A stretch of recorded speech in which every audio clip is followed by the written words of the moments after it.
Hello, everyone, and welcome back to Fluent with Teacher Pablo, the podcast where we explore meaningful topics to help you grow, not just as an English learner, but as a thinker and communicator.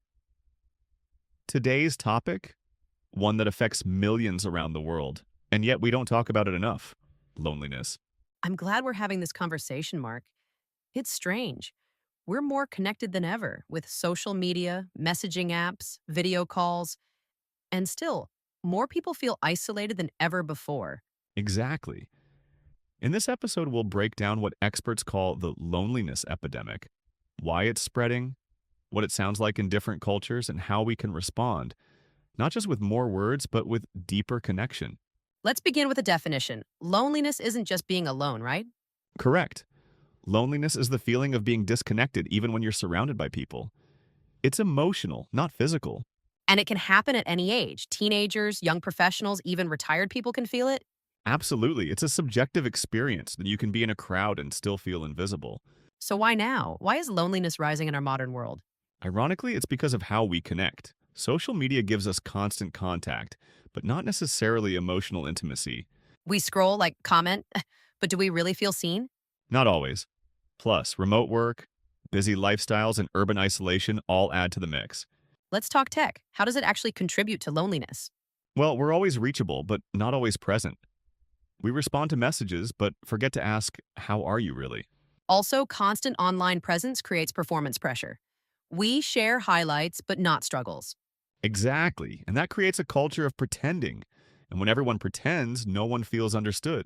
Let's bring this into the workplace. You can be in meetings all day and still feel lonely. Yes, especially in large organizations. There's interaction, but no connection. And if you're working remotely, it's even harder to build real relationships. Right. Companies focus on productivity, but ignore belonging. And that's a mistake.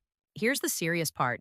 Loneliness doesn't just feel bad, it affects our health. Si te está gustando el contenido de este podcast, te agradecería mucho que me dejes un comentario con cuál sería el siguiente tema que te gustaría ver dentro de estas conversaciones, que te suscribas, me dejes tu like y lo compartas con quien creas que le pueda servir para poder traerte más contenido como este. That's true. Chronic loneliness is linked to depression, anxiety, even heart disease. It's not just a sad feeling, it's a risk factor. Yes. Studies say it can be as damaging as smoking 15 cigarettes a day. It's time we treat it as a public health issue. Social media isn't all bad, but we need to use it wisely. Exactly. We should ask, am I using this to connect or to escape?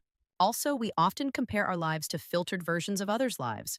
That's called social comparison, and it can make us feel even more isolated. So, less scrolling, more calling?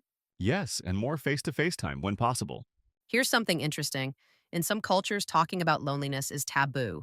Yes, it's seen as weakness, especially among men or older generations, People feel ashamed or fear being judged. which makes them stay quiet, and silence makes loneliness grow. Loneliness looks different at each life stage.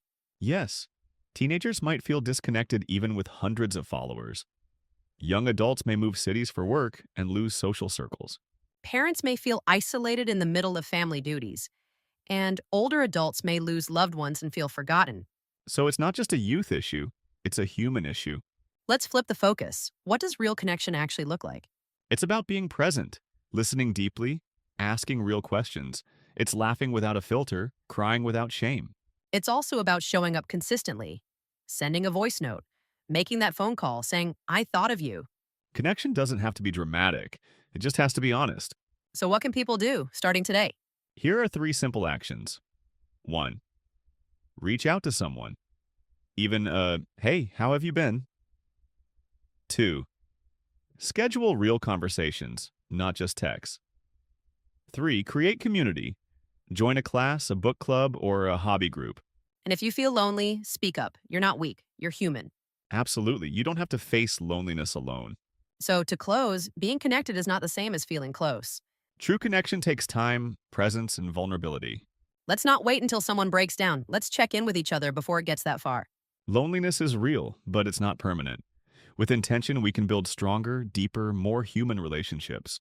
Thanks for listening. We hope this episode not only helps your English, but maybe reminds you to send a message or make that call today.